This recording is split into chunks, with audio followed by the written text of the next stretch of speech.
Move, boy. You're blocking the door. The executive's voice cuts across the marble lobby. Ethan steps aside, mop in hand. Coffee drips from his worn boots. The woman in Prada just walked through his cleaning bucket without looking. God, they let anyone work here now. She flips her hair, laughing into her phone. No, seriously. I almost touched him. I need hand sanitizer. Ethan's jaw tightens. He bends down, wringing out his mop. I'm sorry, ma'am, he says quietly. I'll clean this up right away. Around him, 50 people in $1,000 suits keep walking. Nobody looks at him. He's invisible. Then a voice, clear, shaking, but determined, breaks through. Excuse me, he's a person with a name.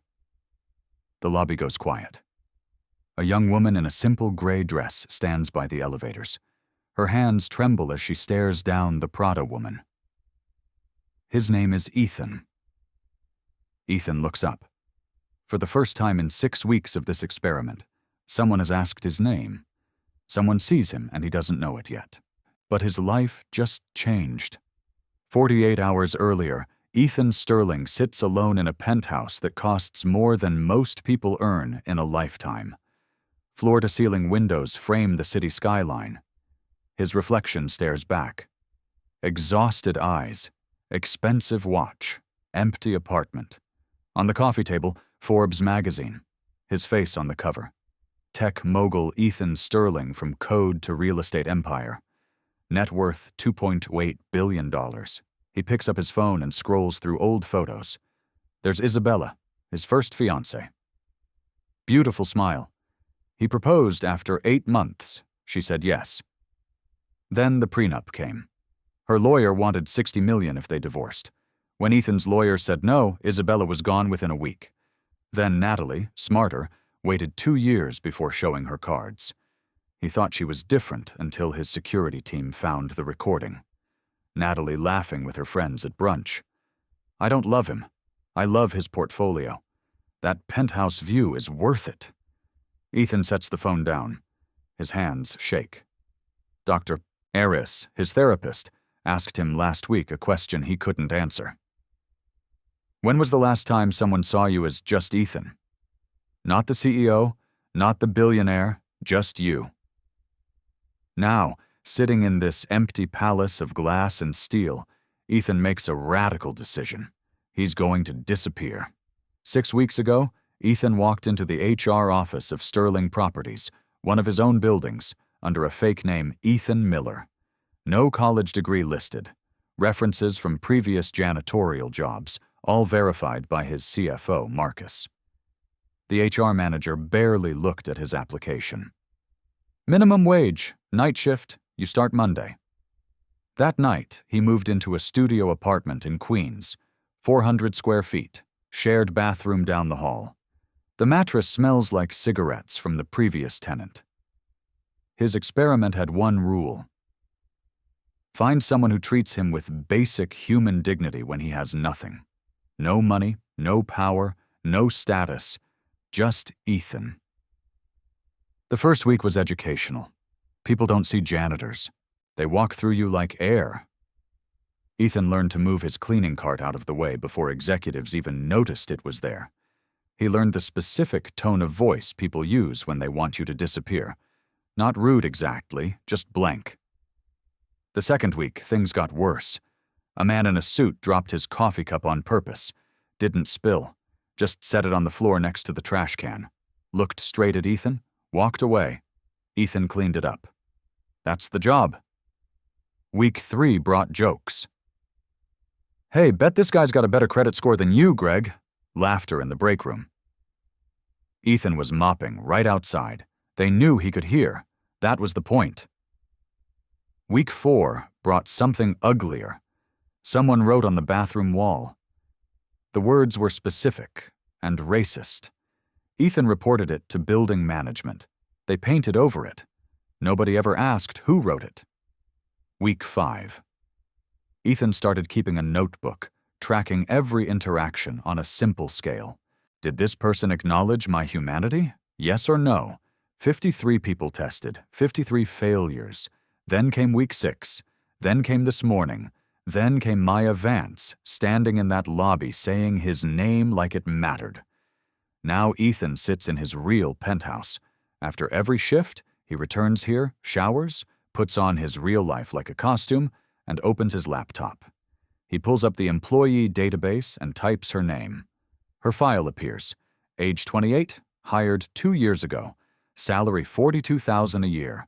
Performance reviews. Meets expectations. Nothing special, nothing outstanding, just average. But there's a note from 6 months ago. She declined a promotion. Reason: need to care for sick family members. Cannot commit to additional hours at this time. Ethan clicks through to her emergency contact. Elena Vance, mother. He shouldn't dig deeper. This violates every privacy policy he wrote for his own company. He digs deeper anyway. Elena Vance has multiple sclerosis, medical bills, and collections. Maya's paycheck is garnished 15% every month. Ethan closes the laptop and stares at the city lights. Marcus, his CFO, calls. So, day 43. Any progress? Ethan thinks about Maya's hands, how they shook when she defended him, how she looked the Prada woman straight in the eye and didn't back down. Maybe, Ethan says. I need to be sure. Brother, you've tested 800 employees across 6 buildings. This woman is the first person who's passed. What more do you need? Ethan doesn't have an answer. Just a feeling. Something fragile and terrifying. Like hope. 1 more week, he tells Marcus. I need to know if it's real.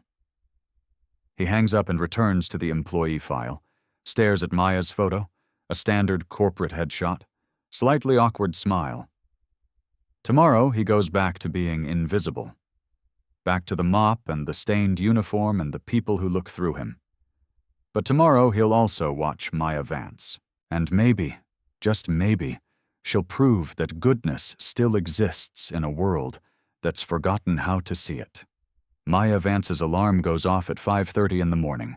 The sound drills through her dream. She slaps the phone silent and stares at the ceiling. Water stains form a map of countries that don't exist. Her roommate, Sarah, is already gone. Night shift at the hospital. The apartment smells like instant ramen and yesterday's coffee. Maya pulls on the same gray dress she wore yesterday. It's professional enough, clean enough. Nobody looks at accounts payable anyway. The subway is packed. A man's briefcase digs into her ribs. She doesn't complain, just shifts her weight and counts stops. 15 minutes to work. She can survive anything for 15 minutes. At her desk by 7:45, Maya opens her email. 83 unread messages. Most are automated payment reminders. Some are angry vendors whose invoices are 60 days overdue. She didn't create the delays, but she's the one who has to answer for them. Her phone buzzes. Text from the pharmacy. Prescription ready for pickup. Balance due $847. Maya's stomach drops. She opens her banking app. Available balance $340. Rent is due in 6 days. That's $650. Even if she skips the prescription, she's short. She closes the app and takes a slow breath. The fluorescent lights hum above her cubicle. Someone microwaves fish in the break room. The smell makes her nauseated, but she hasn't eaten breakfast. There's half a sandwich in the office fridge from yesterday. She'll eat that at 2 hours when nobody's looking. Her phone rings. Unknown number. She almost doesn't answer. Miss Vance, this is Memorial Hospital billing. I'm calling about your mother's account. Maya's hand tightens on the phone. I'm making payments, I understand, but the account is now 90 days past due. The current balance is $18,400. The number sits in Maya's chest like a stone. Her mother's insurance denied the last round of treatment, called it not medically necessary. Elena Vance can barely walk some days. Without medications, she'd be bedridden. I'll call you back, Maya says and hangs up before the woman can respond. Around her, the office hums with normal life. Someone laughs at a YouTube video. 2 managers discuss their weekend golf game. Maya opens a spreadsheet and pretends to work. At lunch, she walks 3 blocks to the food pantry on 7th Street. The line stretches around the building. Maya stands behind an elderly man who smells like wet cardboard and in front of a young mother with 2 kids. Nobody makes eye contact. That's the unspoken rule. When Maya reaches the front, the volunteer hands her a box. Canned soup, rice, pasta, peanut butter, bread that expires tomorrow. "Thank you," Maya whispers. She carries the box back to the office. Her arms ache. The cardboard is damp and threatens to split.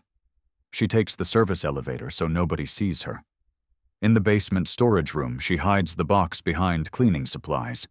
She'll take it home tonight after everyone leaves. Her phone buzzes. This time it's her sister, Chloe, 16 years old. Bright. So bright it hurts.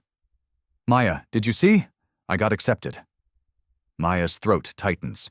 The letter came last week. State University, full academic scholarship. Chloe's dream. "I saw, honey. I'm so proud of you." "But the scholarship doesn't cover housing. They say I need $4,000 for the dorm and books and—" "We'll figure it out," Maya says. She has no idea how. "You're going to college, I promise." After they hang up, Maya sits in the storage room for 10 minutes. The concrete floor is cold through her thin dress. Somewhere above her, the building continues. Meetings happen. Deals close. People earn salaries and go home to houses with heat and food and futures. She stands up, smooths her dress, walks back to her desk. At 3:15, she sees Ethan emptying trash cans on her floor. He moves quietly, efficiently. Most people don't even glance at him. Their eyes slide right past him like he's part of the furniture. Maya catches his eye and smiles. "Hi, Ethan. How's your day?"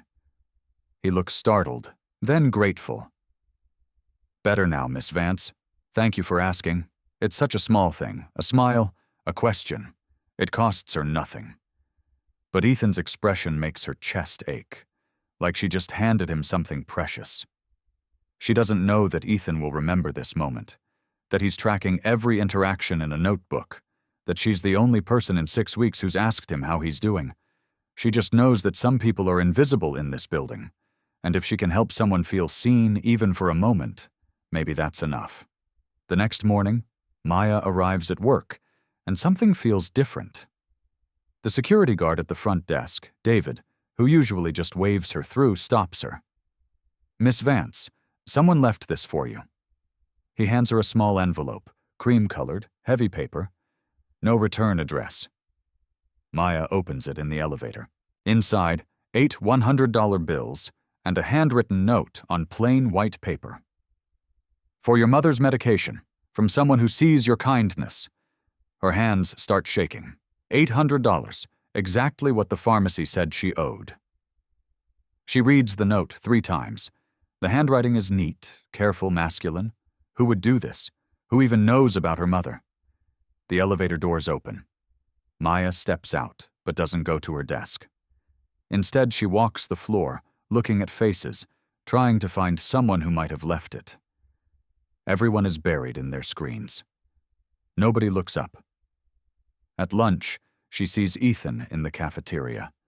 He's on break, sitting alone at a corner table with a vending machine sandwich and a bottle of water. The table wobbles when he sets down his food. Maya makes a decision. She buys 2 coffees and walks over. "Mind if I sit?" Ethan looks up, surprised. His eyes widen slightly.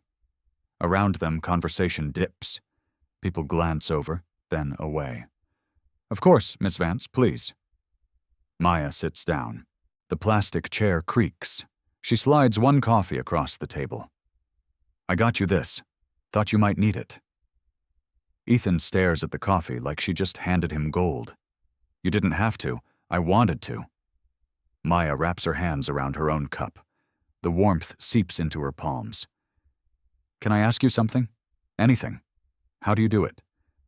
Stay so calm?" "The people here..." She trails off, not sure how to finish. Ethan is quiet for a moment. He takes a sip of coffee and something passes across his face. Relief. Gratitude. Something deeper. I've learned that people show you who they are when they think you don't matter, he says. His voice is soft, but clear. The ones who treat you well anyway. They're rare, worth holding on to. Maya feels something shift in her chest. This man, this janitor in a stained uniform, speaks like he's seen things, lived things. There's wisdom in his eyes that doesn't match his job title. I think you matter, she says quietly. Ethan's hand pauses on his coffee cup. For a moment, he looks like he might cry. Then he smiles. Thank you, Miss Vance. That means more than you know. Across the cafeteria, Victoria from HR watches them. She leans over to her lunch companion and whispers something. They both laugh. Maya catches the tail end. Slumming it with the help. Maya's face burns, but she doesn't move, doesn't leave. She stays right where she is and asks Ethan about his day. They talk for 20 minutes. He tells her about growing up in Chicago, about his grandmother who raised him, about learning early that hard work matters, but kindness matters more. Maya tells him about Chloe, about her mother's MS, about trying to keep everything together with duct tape and hope. When Ethan's break ends, he stands and picks up his trash. Miss Vance, thank you for the coffee and for... He gestures vaguely at the table, the conversation, the simple act of sitting with him, for seeing me. After he leaves, Maya sits alone for a few minutes. The coffee has gone lukewarm. Around her, the cafeteria buzzes with 100 conversations, but all she can think about is Ethan's eyes, the way they lit up when she sat down, like she'd given him something priceless. She doesn't know that in his notebook tonight, Ethan will write, Day 44, Maya Vance sat with me at lunch, bought me coffee, talked to me like an equal. Real? Yes. I think she's the one. And she just knows that for the first time in months, sitting in that wobbling chair in that crowded cafeteria, she didn't feel quite so alone. 3 days later, the cafeteria is packed. Lunch rush. The smell of reheated pizza and burnt coffee fills the air. Maya sits with Sarah near the windows, picking at a salad she brought from home. Across the room, Ethan wipes down tables. His movements are methodical, practiced. He's invisible again. People set down their trays and walk away, leaving spills and crumbs for him to handle. Then Julian Thorne walks in, Vice President of Marketing. 38 years old, $500 haircut, a watch that costs more than Ethan's yearly salary as a janitor. Julian is loud. He's always loud. Right now he's complaining about the valet service to his 2 companions. I'm serious. They scratched my Tesla. A Tesla? Do you know what that costs to fix? His friends laugh on cue. They grab their food and sit at the center table. The best table. Everyone knows it's Julian's table. Ethan is cleaning 2 tables away. Quiet, efficient. Julian notices him, and something shifts in his expression. A smirk, like he just thought of something hilarious. Hey, boy. The cafeteria doesn't go completely silent, but it gets quieter. Conversations dip. People glance over. Ethan straightens up, turns. Yes, sir? Yeah, you. Come here. Take out my trash. Julian hasn't eaten yet. There is no trash. His tray sits in front of him, untouched food still wrapped. Ethan doesn't move for a second. Then he starts walking over. Maya's hand freezes on her fork. Sarah whispers, "What is he doing?" Julian pushes his chair back, sprawling, taking up space. He points at the trash can 15 feet away. Actually, you know what? Take the whole can out. It's probably full. That's what we pay you for, right? One of his friends snickers. Dude, the can's not even full. Julian grins. Don't care, boy. I gave you an order. The word hangs in the air. Boy, Not ma'am, not sir, not even excuse me. Boy. Maya's face goes hot. She looks around the cafeteria. 50 people. 50 people watching this happen. Nobody says anything. Ethan reaches for the trash can. His jaw is tight. His hands are steady. And Maya stands up. Her chair scrapes loud against the tile. Sarah grabs her arm. Maya, don't. But Maya is already walking. Her heart hammers against her ribs. Her hands shake, but she keeps them at her sides. She stops at Julian's table, looks him straight in the eye. His name is Ethan. Julian looks up, confused at first, then amused. Excuse me? His name is Ethan, not boy. Ethan. The cafeteria is quiet now. Actually quiet. Phones are recording. Maya can see 3 people with their cameras out. Julian leans back in his chair, crosses his arms. And you are? Someone who thinks you can walk 15 feet to that trash can yourself. Julian's smile disappears. His friends exchange glances. One of them looks uncomfortable. You're kidding, right? Julian's voice drops, gets dangerous. You're seriously defending the janitor right now? I'm defending basic human decency. You know who I am? Julian stands up. He's tall, uses it, looms. I'm a VP. You know what you are? You're accounts payable. You're nobody. Maya's voice shakes, but she doesn't back down. Then I'm a nobody who thinks you should say please when you ask someone to do something. Julian laughs. Actually, a harsh laugh. Oh my God, this is insane. You want to get fired for defending the help? I want to work somewhere that treats all employees like human beings. If that gets me fired, so be it. Eeh. For a long moment, nobody moves. Julian stares at Maya. Maya stares back. Her knees feel weak, but she doesn't sit down. Ethan stands there, hand still on the trash can, frozen. Then Julian picks up his tray, walks to the trash can himself, and dumps it. The crash of dishes echoes. He walks past Maya without looking at her, but as he passes, he says quietly, "You just made a big mistake." His friends follow. The cafeteria erupts in whispers. Maya's legs finally give out. She sits down hard. Sarah grabs her hand. Are you insane? That was Julian Thorne. He can actually get you fired. Maya's hands won't stop shaking. I don't care. But she does care. She cares a lot. She just spent the last 2 minutes putting her job on the line for a man she barely knows. Across the cafeteria, Ethan is still standing there. When he finally looks at Maya, there are tears in his eyes. He mouths 2 words. Thank you. Maya nods. Can't speak, just nods. That night, Ethan sits in his penthouse and watches the video. Someone posted it on the company's internal social media. Woman stands up to VP for janitor. 400 views already. The comments are split. Half call Maya brave, half call her stupid. Marcus calls. Did you see it? I saw it. She defended you in front of everyone, put her whole job at risk. Ethan rewinds the video, watches Maya's hands shake, watches her stand there. Anyway, she's real, Marcus. This isn't an act. She's actually real. So, what now? Ethan closes his laptop, stares out at the city lights. Somewhere down there, Maya is probably terrified, probably wondering if she'll have a job tomorrow. She defended him and might lose everything. He can't let that happen. Marcus, I need you to do something anonymous, untraceable. I'm listening. Her sister, Chloe Vance. She got into a state university, full academic scholarship but no housing. I need you to set up a grant. $4,000 for housing, another $2,000 for books and expenses. Call it the Elena Vance Memorial Education Fund. Her mom's not dead. I know, but it sounds better. Make it look like a legitimate nonprofit. Chloe gets it. No connection to me. Marcus is quiet for a moment. You're falling for her.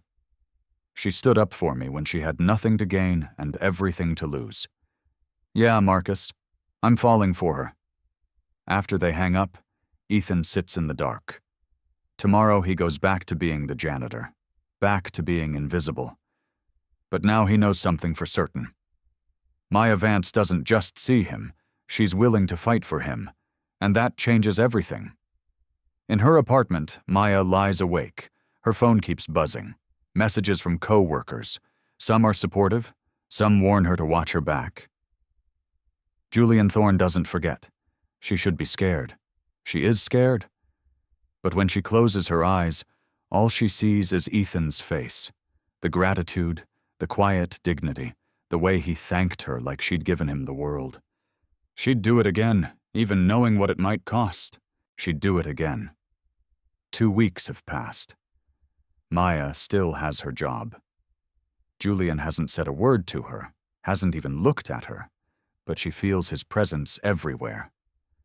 The way conversations stop when she enters the break room, the way her supervisor suddenly schedules check-ins about her performance. But something else happens too. Something unexpected. People start talking to Ethan. Not many, just a few. Rosa from night cleaning sits with him during breaks. David, the security guard, asks about his weekend. Small things. Tiny cracks in the wall of invisibility. And Ethan and Maya start having coffee together. Not every day, just sometimes, in the cafeteria during lunch, or in the lobby before her shift. They talk about books they've read, places they want to visit, the weather. It's easy, comfortable. One evening, Maya is leaving late. The lobby is empty except for Ethan mopping the marble floors. The building lights reflect off the wet surface like scattered stars. "Working late again?" Ethan calls out. Maya smiles. "Always." "You?" "Every night." He leans on his mop. "Can I ask you something?" "Sure." "Why did you do it? In the cafeteria? You didn't have to." Maya thinks about it, really thinks, because it was wrong. What he did. How he spoke to you. And if nobody says anything, it just keeps happening. Ethan nods slowly. Most people don't see it that way. Most people think keeping quiet is safer. It is safer, Maya admits. But I don't know if I can live safely anymore. They stand in the empty lobby. The city hums outside the glass doors. Car horns, distant sirens. "You're different, Miss Vance." "Maya, please." "Just Maya." Ethan smiles. It transforms his whole face. "Maya, then, and I'm just Ethan. Deal." When Maya gets home that night, Chloe calls. She's crying. Happy crying. "Maya, I got a grant. The Elena Vance Education Fund. It covers housing and books, everything. I'm going to college." Maya sits down hard on her bed. "What? How?" "I don't know. They said I qualified based on Mom's medical history and my academics." "Maya, I'm really going." Maya cries too, happy tears that turn into exhausted sobs. For the first time in months, something went right.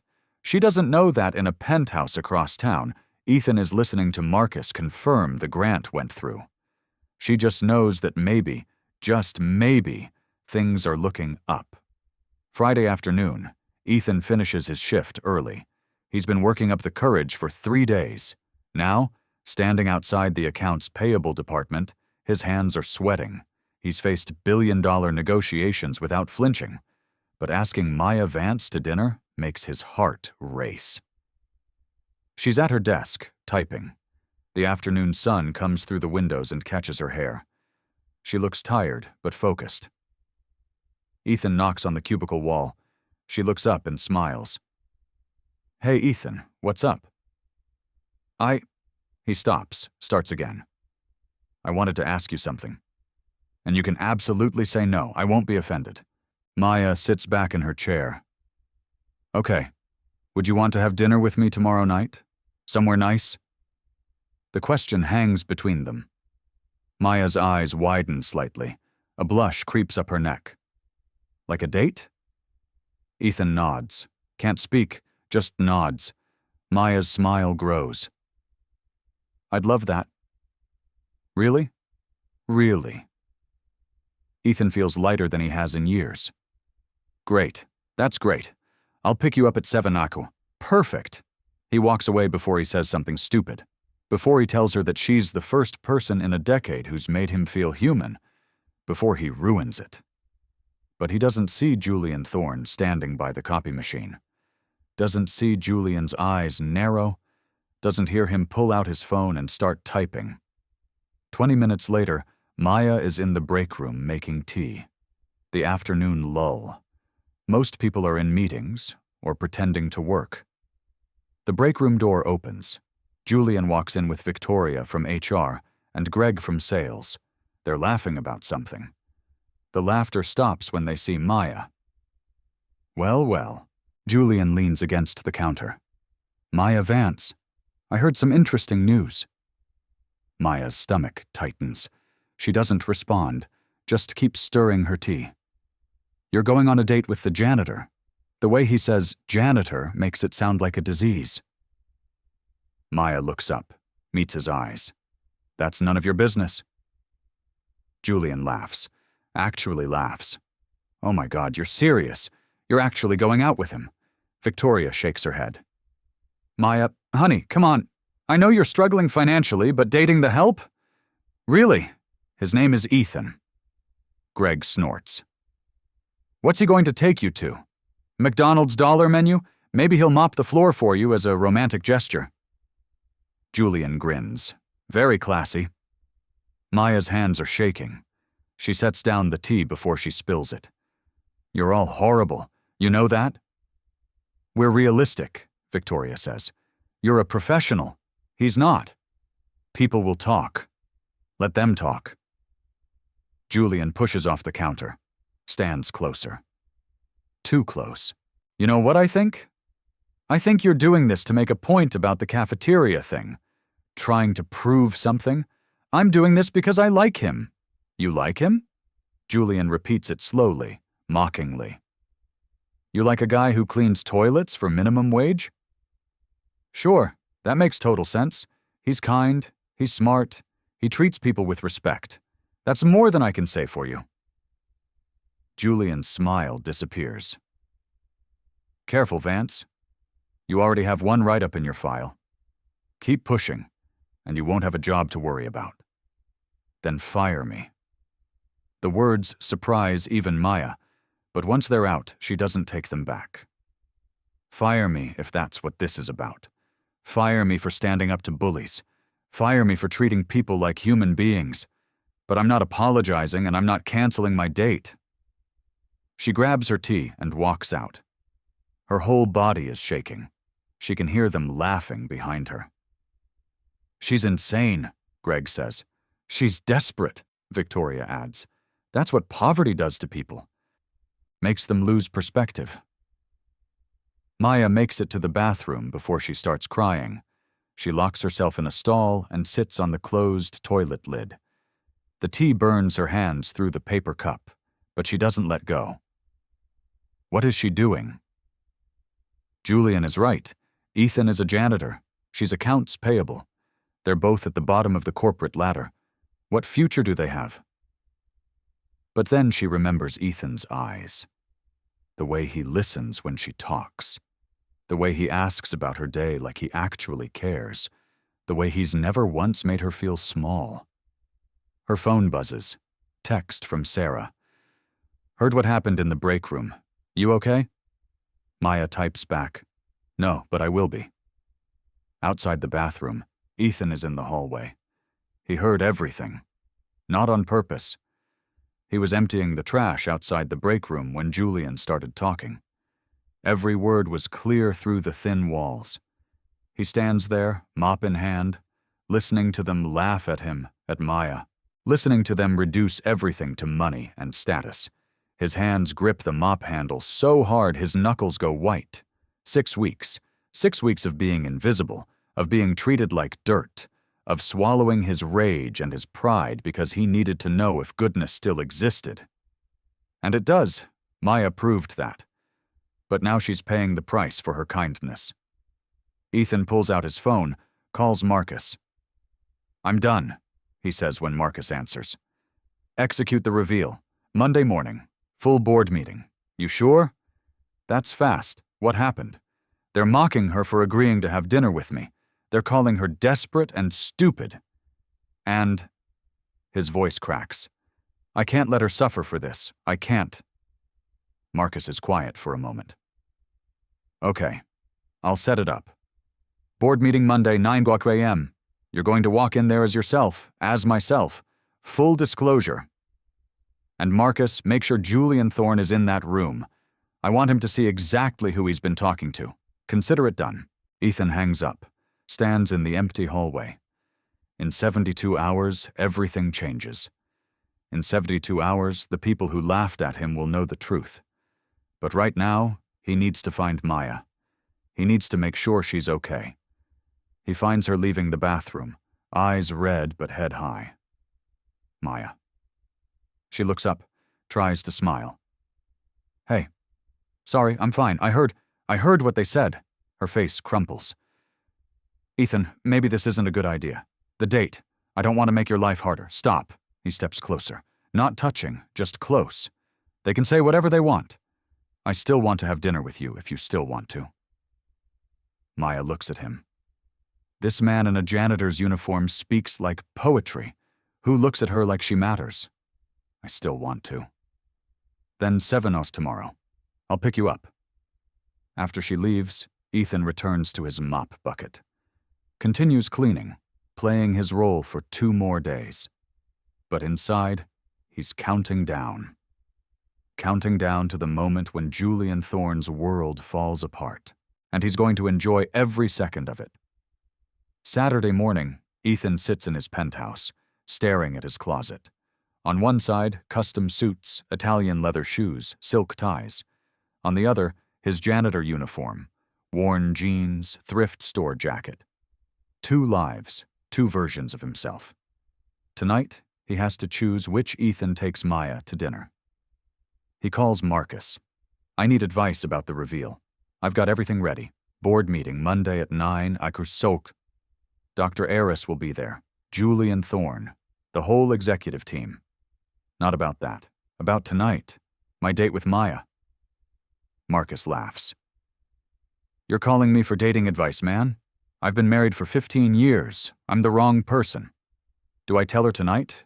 Before the reveal? Silence. Then Marcus says, What does your gut say? Ethan looks at his reflection in the window. My gut says she deserves to know before everyone else does. But my heart says I'm terrified she'll hate me for lying. You didn't lie. You just didn't tell the whole truth. That's the same thing. No, Marcus says firmly. Lying is malicious. What you did was self-protection. After Isabella and Natalie, brother, you earned the right to be careful. Ethan runs a hand over his face. She's going to think I was testing her, like she's some experiment. Then explain it. Tell her the truth, all of it. Trust that the woman who stood up to Julian Thorne is strong enough to understand. After they hang up, Ethan makes his decision. He'll tell her tonight, before the reveal. She deserves that much. He showers, shaves, puts on dark jeans and a simple button-down. Nice, but not too nice. He doesn't want to break character yet. Not until they're alone and he can explain everything. At 6:30, his driver drops him 3 blocks from Maya's apartment. He walks the rest, hands in his pockets, rehearsing what he'll say. Her building is old. Brick facade, cracked sidewalk, graffiti on the entrance door. He climbs 3 flights. The hallway smells like cooking oil and old carpet. He knocks on apartment 3C. Maya opens the door, and Ethan forgets how to breathe. She's wearing a simple blue dress, nothing expensive, but her hair is down and she's smiling and she looks nervous and beautiful and real. Hi, she says. Hi. Ethan can't stop staring. You look, wow. She blushes. It's just a dress. It's not just a dress. They stand there, awkward and sweet. Then Maya grabs her purse. So where are we going? Ethan has reservations at 3 different restaurants. One is 5-star on the Upper East Side. One is a cozy Italian spot in Brooklyn. One is a diner with the best pie in the city. He can't take her to the 5-star place. Not yet. Not while he's still pretending. How do you feel about pie? He asks. Maya grins. I feel very positively about pie. They take the subway. Ethan insists on paying for her Metro card, 2.20. But Maya argues anyway. They compromise. She'll pay next time. Next time. The words make Ethan's chest warm. The diner is small and loud and perfect. Red vinyl booths, checkered floors, a jukebox playing Motown. They slide into a booth near the window. A waitress brings menus. What can I get you folks to drink? Coffee, Maya says. Please. Same, Ethan adds. When the waitress leaves, Maya leans forward. Can I tell you something? Anything. I was so nervous, I almost canceled 3 times. Ethan's eyebrows raise. Why? Because, she hesitates, because people talk at work. They think I'm crazy for going out with you. They think I'm desperate or making a statement. Ethan's jaw tightens. And what do you think? Maya meets his eyes. I think they're idiots. I think you're the first person in years who's made me feel like I matter. Not because of what I can do for you. Just because. Ethan reaches across the table, takes her hand. Her fingers are cold and small, and they fit perfectly in his. Maya, I need to tell you something. She squeezes his hand. Okay, not here, after dinner. Somewhere we can talk privately. But I need you to know, everything between us is real. My feelings are real. There's something you should know about me. Maya's face shifts. Concern, maybe fear. Are you married? What? No, God, no. Okay then. Whatever it is, we'll figure it out. The waitress brings coffee. They order burgers and pie. The conversation flows easy. They talk about Chloe's college plans, about Maya's mother, about dreams they've both put on hold. Ethan wants to tell her right now, wants to confess everything. But for one more hour, he wants to be just Ethan. The man across from Maya Vance in a diner booth, the man who makes her laugh. The truth can wait one more hour. Monday morning, 9 a.m. The Sterling Holdings boardroom sits on the 47th floor. Floor-to-ceiling windows frame the city. A mahogany table stretches 20 feet, surrounded by leather chairs that cost more than most people's cars. 12 board members file in. Michael Hayes, CEO of Sterling Properties, takes his seat. He's nervous. The agenda said emergency ownership review, but gave no details. Julian Thorne sits 3 chairs down. He's in his best suit, thinks this might be about a promotion. Victoria from HR is here. Greg from sales fidgets with his pen. Marcus walks in first, tall, confident, carrying a leather portfolio. Good morning. Thank you for coming on short notice. Michael leans forward. Marcus, what's this about? Your email said the primary shareholder wanted to address the board directly. That's correct. Marcus checks his watch. He'll be here in 2 minutes. Julian smirks. The mysterious Mr. Sterling, finally going to grace us with his presence. Marcus doesn't smile. Yes. Finally. The room goes quiet. The primary shareholder has been a ghost for years, a silent investor. Nobody's ever met him, just signatures on documents and wire transfers. The door opens. Ethan walks in. Not in a janitor's uniform, in a charcoal Tom Ford suit that fits perfectly. A Patek Philippe watch catches the light. His presence fills the room. The board stands automatically. Protocol. Julian stays seated. Stares. His brain can't process what he's seeing. That's the janitor. Michael goes pale. Mr. Thorne, that's Ethan Sterling. Ethan's voice is calm, cold. CEO and majority shareholder of Sterling Holdings. Owner of 73% of this company's stock. Nice to meet you all. Julian's mouth opens, closes. No sound comes out. Ethan walks to the head of the table. doesn't sit. For the past 6 weeks, I've been conducting an experiment. I worked as a janitor in our flagship property, the Vance building, under the name Ethan Miller. Minimum wage, night shift. I wanted to test something. How do our employees treat people they perceive as beneath them? Victoria's hand goes to her mouth. Greg drops his pen. I documented everything, every interaction, every word.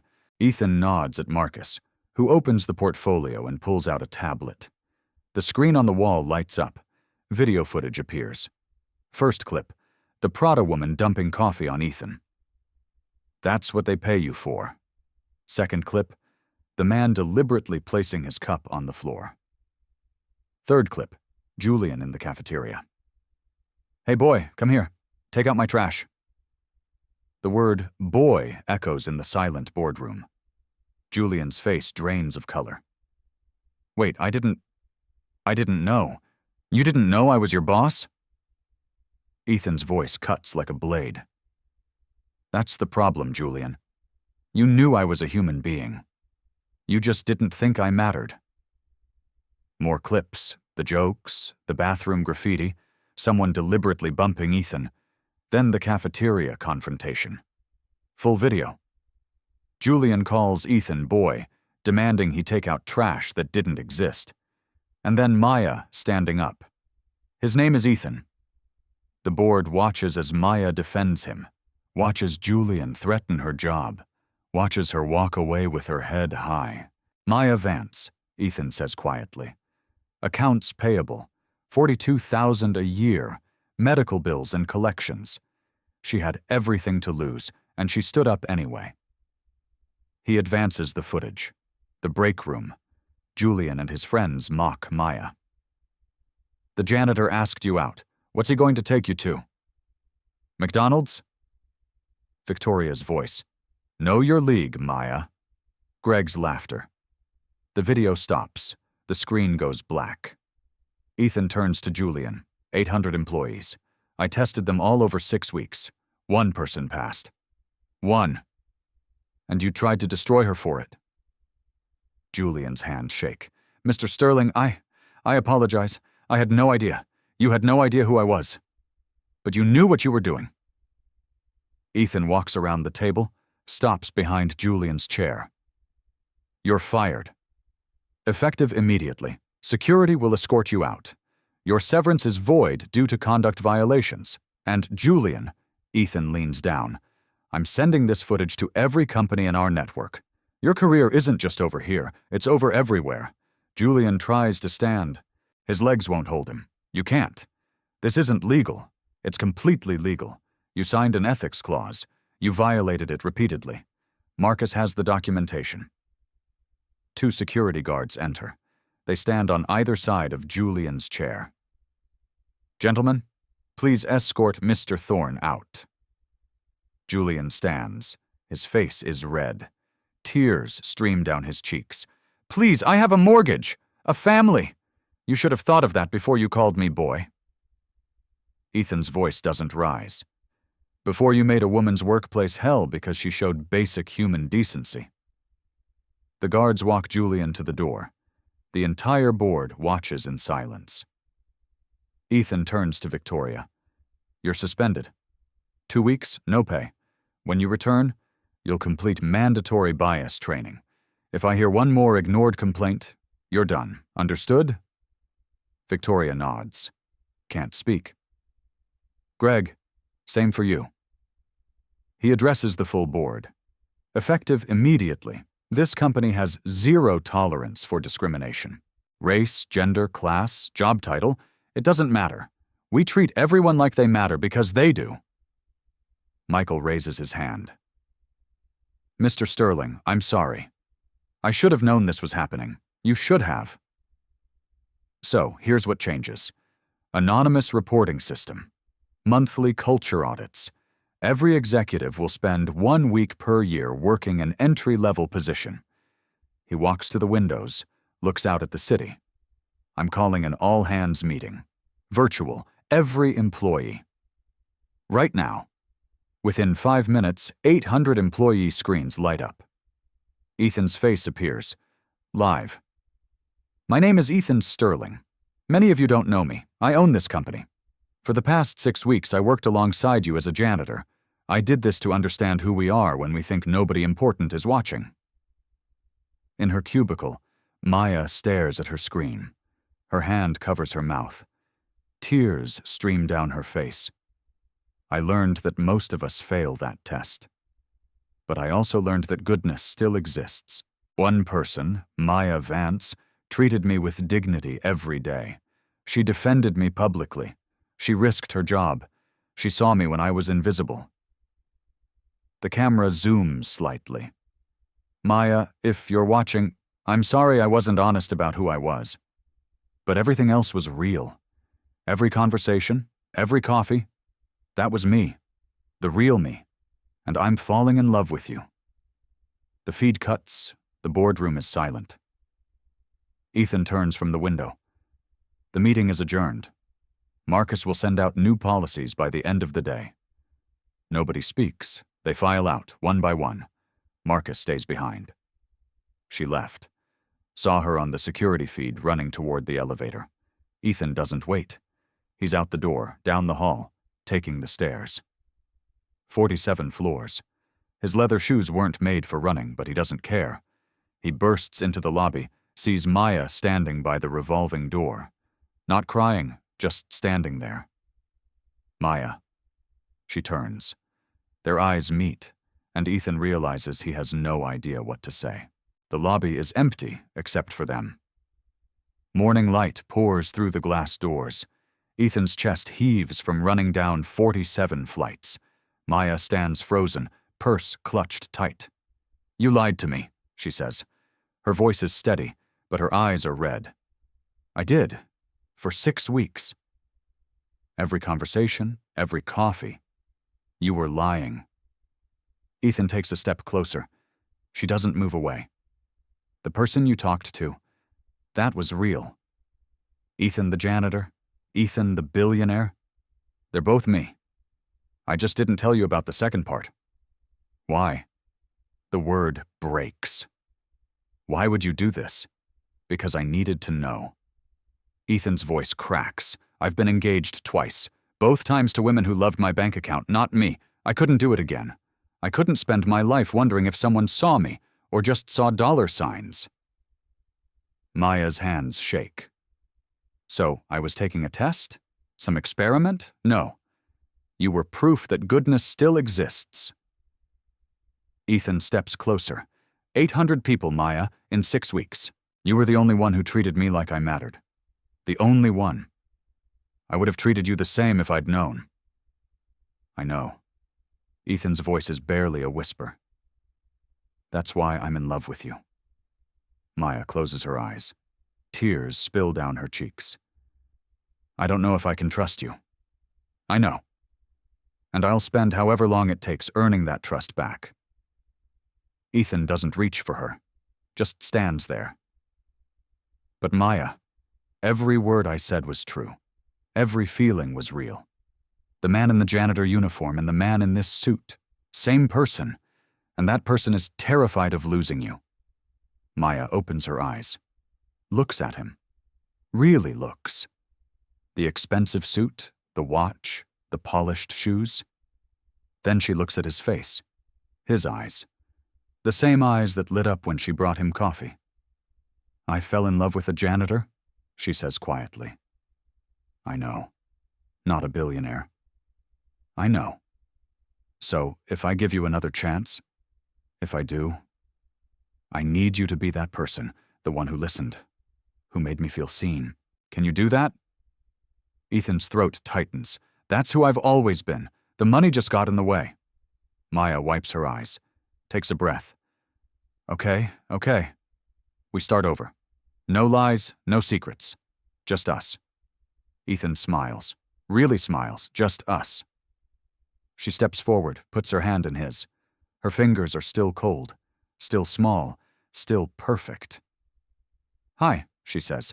I'm Maya Vance. I work in accounts payable. Ethan squeezes her hand. Hi, I'm Ethan Sterling, and I'm completely in love with you. Outside, the city moves. Cars honk, people rush, life continues. But in this lobby, time stops.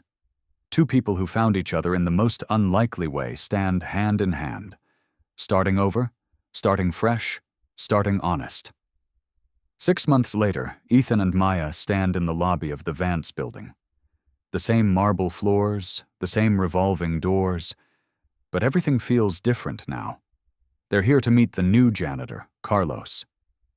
22 years old, nervous, it's his first week. Maya walks up to him as he empties a trash can near the elevators. "Hi, I'm Maya. What's your name?" Carlos looks up, surprised.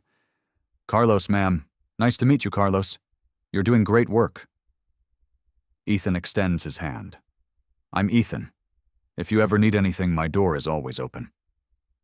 Carlos shakes his hand, confused but grateful. "Thank you, sir." As they walk away, Maya slips her hand into Ethan's. She's wearing a simple engagement ring now. Nothing flashy, just perfect. "You think he knows?" she whispers. "That I used to do his job?" "Probably not. But maybe someday we'll tell him." They step through the revolving doors into the morning sunlight. Ethan's company has changed. New policies, fair wages, respect woven into every interaction. It's not perfect, but it's better. Maya looks up at him.